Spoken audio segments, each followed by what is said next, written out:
To all the persons who have experienced some form of sexual assault during their time in university, I have a couple of things to say to you. First, I believe you.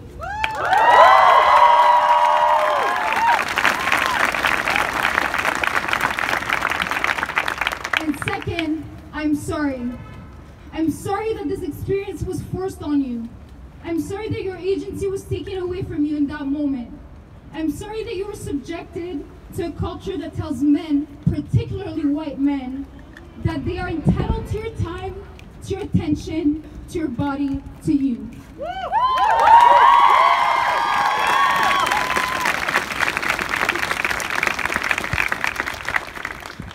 But more importantly, I'm sorry that university administrations like McGill's and Concordia's have not only allowed for this culture of abuse to persist, but have also fostered it.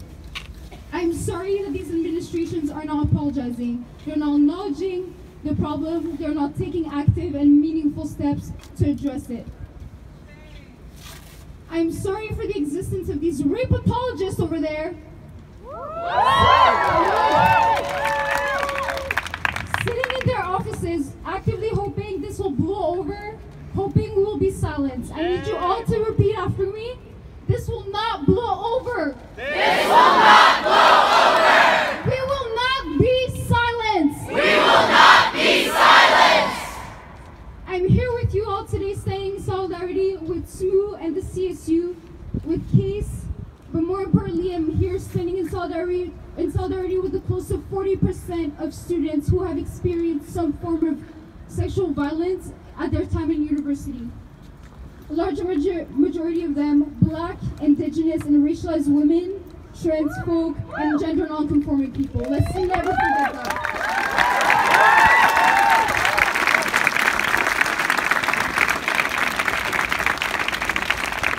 Repeat after me again. We will not be silenced. We will not be silenced. This will not blow over. This will not blow over. I am also here to remind everyone that our struggles, our movements, our organizations, and mobilization mean absolutely nothing if they are not anti-racist, anti-homophobic, anti-transphobic, anti-queerphobic, anti-xenophobe, if they do not acknowledge the fight for the precarity of non-status women and international students.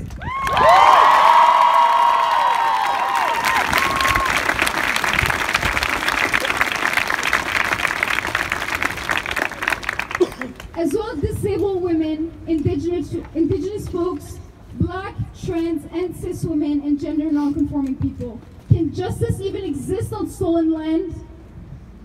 I would like to end with some affirmations for us all, if you want to repeat after me again. I am believed. I am believed. I am valid. I am valid. I will fight for my sisters with an S, not a C. Fight for my sisters.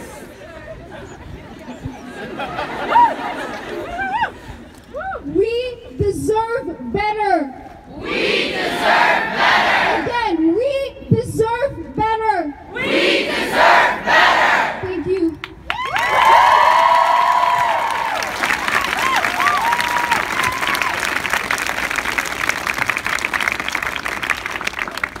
Next, I'd like to invite Rosalind and Drea up. I'm not sure where you folks are. Yeah, okay, great.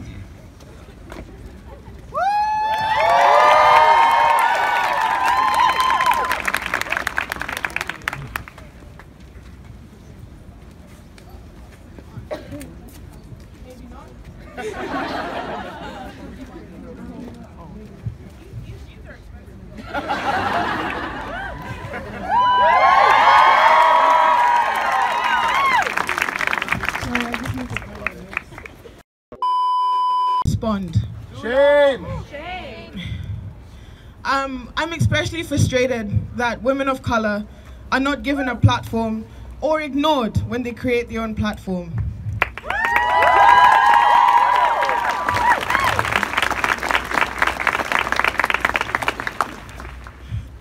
activism is not just a one-off thing. We must resist in everything we do, and for example, by the way we live our lives. I personally have boycotted classes from professors I know who, like, full of shit. Like, I'm sorry. Professors who abuse their power, who are predators, and especially to Black, Indigenous, and women of color. And I call you to do the same. I really do. We can't just stand here and have signs. We need to put our words into action.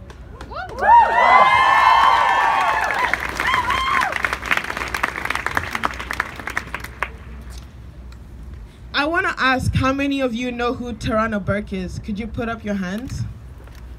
Wow, that's quite shameful. Sorry. How many of you know who Tarana Burke is?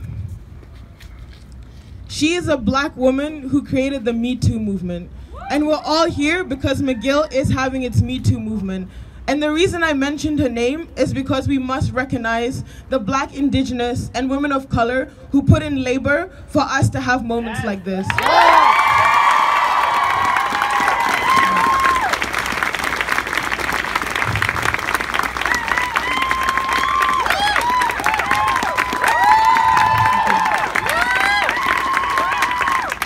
McGillians and the administration have a responsibility to deal with these issues in an anti-racist, anti-oppressive way, taking into consideration the multiple intersectionalities that these survivors have. The administration needs to listen to us. We are the voice. We are literally crying. And finally, I would like to end with, sorry.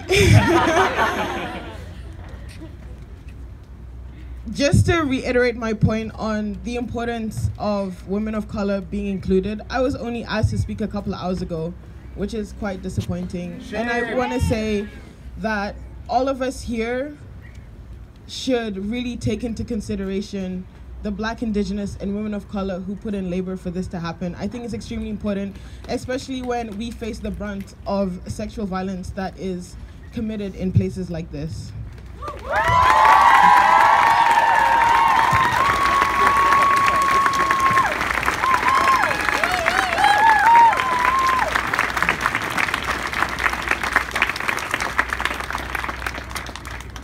Hi, everybody.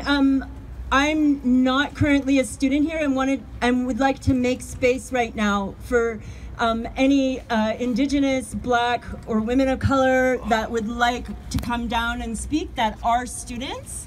I'd happily cede this space to any of you. So if there's anybody here who would like to say something, I would really appreciate, and I think all of us would, the opportunity to hear you speak. Current students here? Come.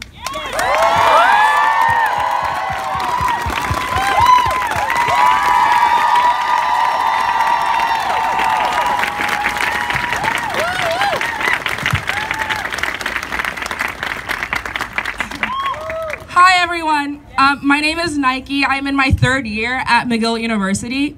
And I was really excited to come here when I first got here in 2015. I was like, McGill's this great school, such a reputation, everything's gonna be amazing. And I got here, and one of the first things I said to myself was, wow, all of the places I could have gone in Canada and the world, and I chose to come to this shit-ass school. Honestly, like, it's ridiculous the way the administration treats us. It's ridiculous the way the professors treat us. How is it that I can go up to a professor, know that they are a sexual assaulter, and still be expected to take their class for my requirements? It's bullshit. It's bullshit.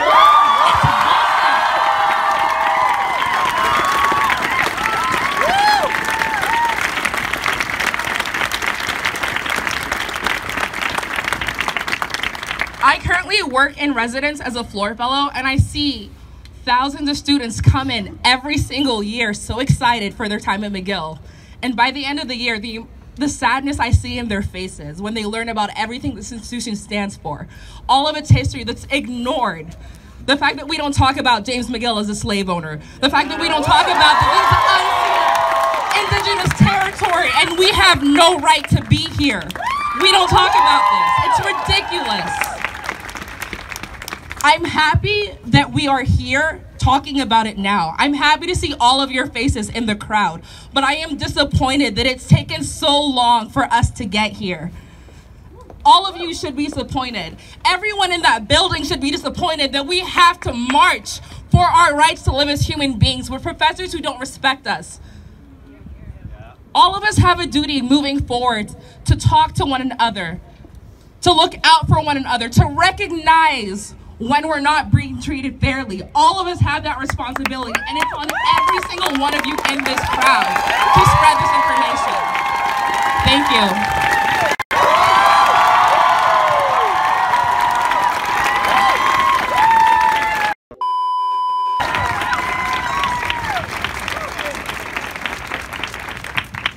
Hi, my name's Arshian, and I'm a first-year student here at McGill.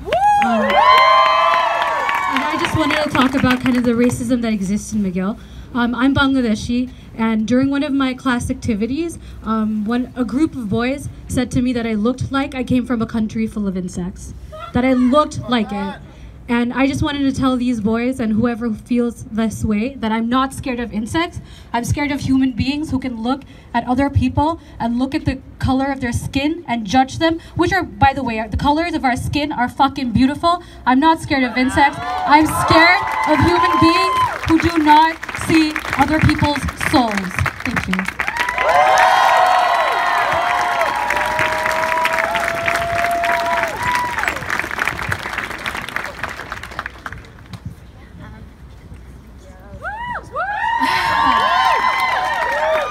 Hi, everyone.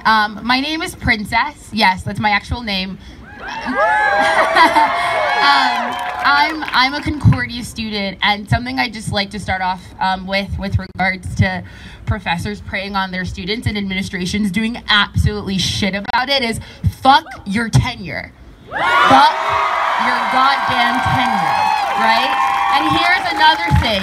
If you are a dean of an institution protecting professors with tenure, you can fuck yourself, A, and resign. That's the one thing I'd like to say is resign.